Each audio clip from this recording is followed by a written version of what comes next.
በከተማው ላይ ከሚገኙ ዱርዬዎች ጋር ፊት ለፊት መጋጠምና ያጎቱን ቤት ገዳይ የሆነውን ሌባ መፈለግ ጀመረ። እንደተለመደው ከዱርዬዎች ጋር ሲጣላ በቆመበት የአንዱ ህንጻ ጣራ ተደርምሶ ወደ ውስጥ ወደቀ። የወደቀበትን ቦታ የመደባደቢያ ሪንግ ሲሆን ያኔም አንድ ነገር ተሰቅሎ ተመለከተ።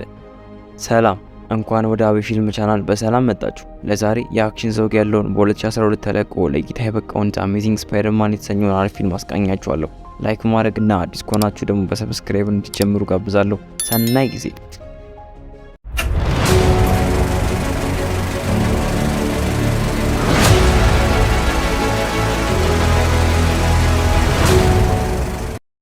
ፊልሙ የሚጀምረው አንድ ፒተር ፓርከር የተባለ ልጅ አባቱን ቢሮ ሲከፍት እያሳየን ነው።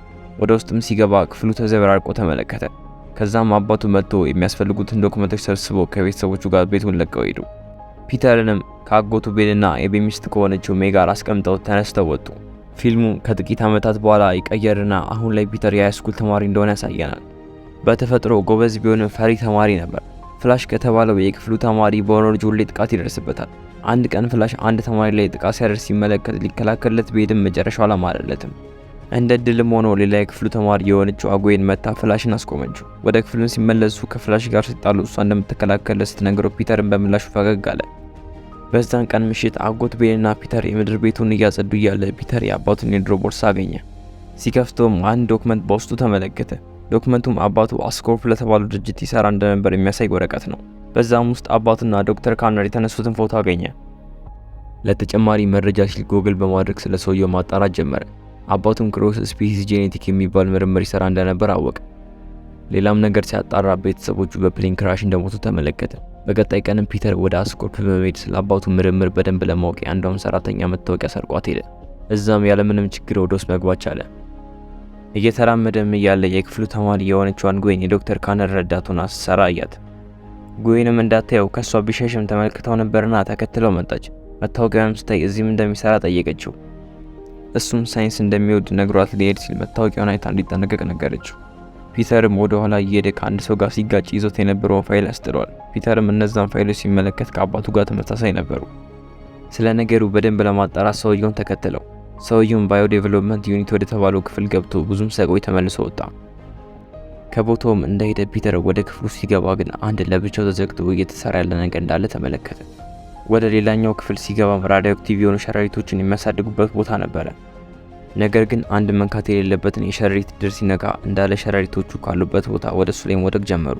አንድም የወደቀ ሸረሪት የፒተርን አንገት ነከሰው።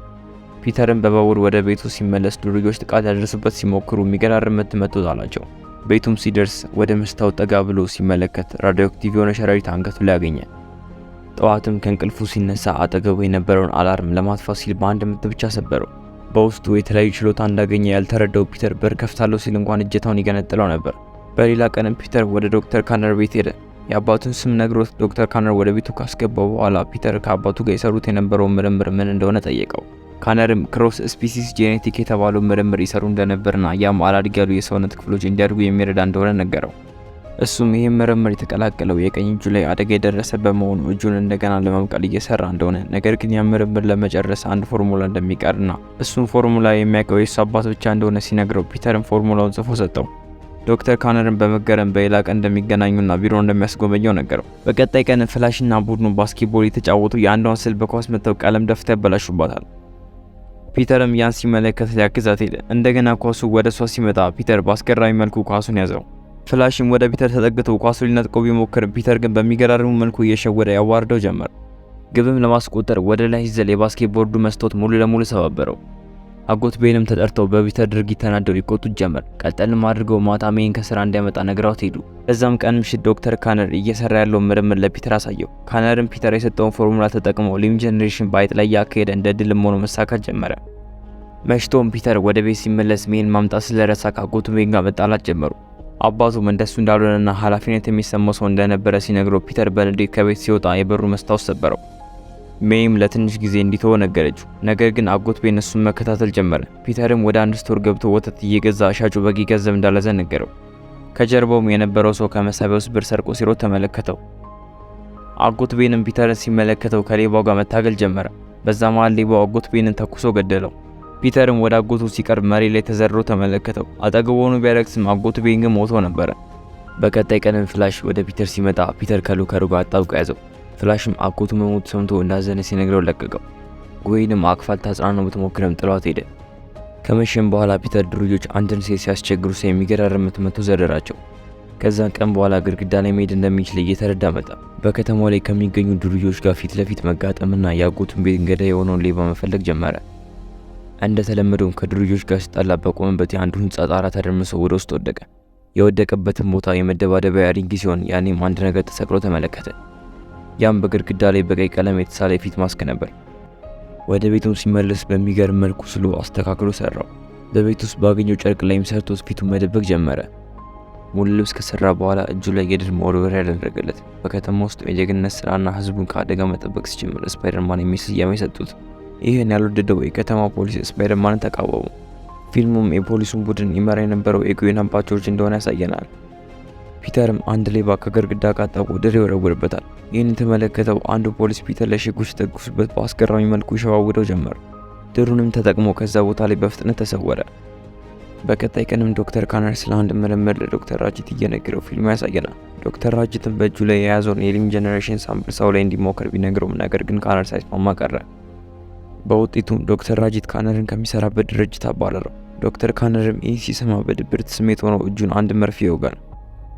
ለጥቂት ሰከንዶች ራሱን ከሳተ በኋላ ከወደቀበት ሲነሳ ራሱን ወቅቶ የነበረው መርፌ የሊም ጄኔሬሽን እንደሆነ እንመለከታለን። አሁን ላይ ተቆርጦ የነበረው ቀኝ እጁ እያደገ መጥቷል። ነገር ግን መርፌው ከባድ ስለነበረ ወደ ትልቅ አስፈሪ ሬፕታይልነት ቀይሮታል። ፒተር በነ ጉዌን ቤት ራት ጠርቶ እየተመገበ ፖሊሱ ጆርጅ ስለ ስፓይደርማንና በቅርቡ እንደሚታሰር ማውራት ጀመረ። ፒተርም ስለ ስፓይደርማን መከላከልና የከተማው ጠባቂ እንደሆነ ነገረው። ይህም ንግግር በፒተርና በፖሊሱ ጆርጅ መሃል ከፍተኛ ጭቅጭቅ አስነሳ።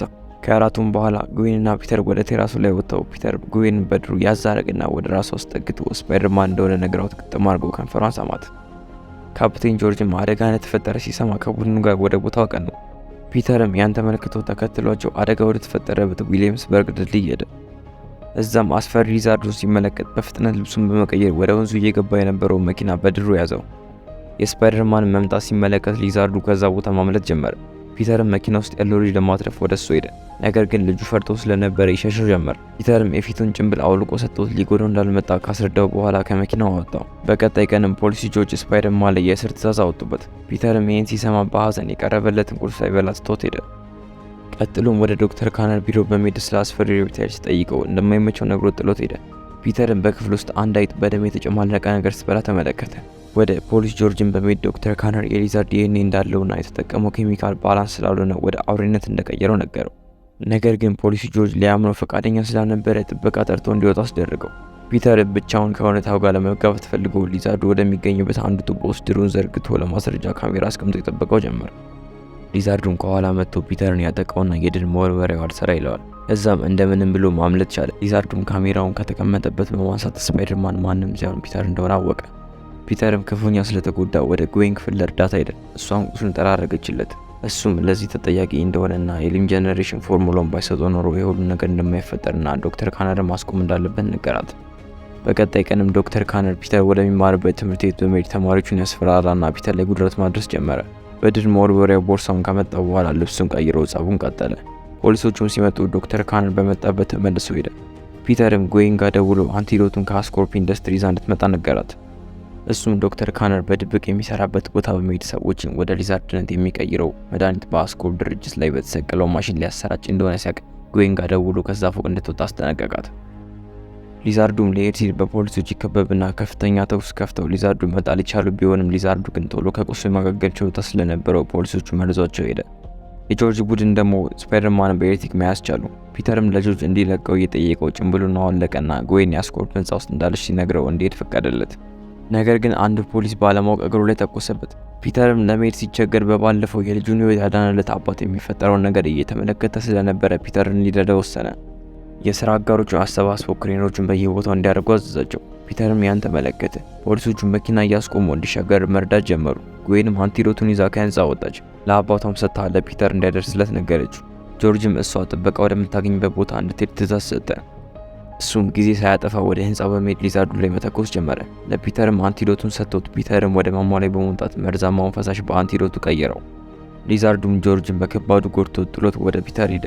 የቀየረው ማንቲሮት ወደ ሰማይ ላይ ተበትኖ ተመርዞ የነበሩ ሰዎችና ዶክተር ካነርን ፈወሳቸው። ጆርጅም ለመጨረሻ ጊዜ ለፒተር ከተማዋ ስፓይደርማን እንደሚያስፈልጋትና ከዛ በተጨማሪ ደግሞ ከግዌን እንዲርቅ ነግሮት ነፍሷ አረፈች። ከጥቂት ጊዜ በኋላ ፒተር የጆርጅን ቃል አክብረው እየኖረ እንዳለና የቅብር ስነ ስርዓቱን እንኳን ተደብቆ ሲመለከት እንደነበር እናያለን። በቀጣይ ቀን ፍላሽ ወደ ፒተር በመሄድ ዘሎ አቅፎት የስፓይደርማን ቲሸርት እንደለበሰ አሳየው። ሲመሽም ፒተር ወደ ተለመደው ስራው ይመለሳል። ፒተርም ሁለት የፖሊስ መኪና አንድ ቫን ሲያባሩ ተከትሏቸው ሲሄድ እያሳየን ፊልሙ እዚህ ጋር ይጠናቀቃል። ፊልሙን እስከ መጨረሻ ስለተመለከቱ እያመሰገንኩ እንዲና መሰል ቪዲዮዎች መመልከት ከፈለጋችሁ ቻናላችን ሰብስክራይብ በማድረግ እናንተ ጋር ቪዲዮ ስንለቅ ቶሎ እንዲደርስ ያደርጋል። እናመሰግናለን።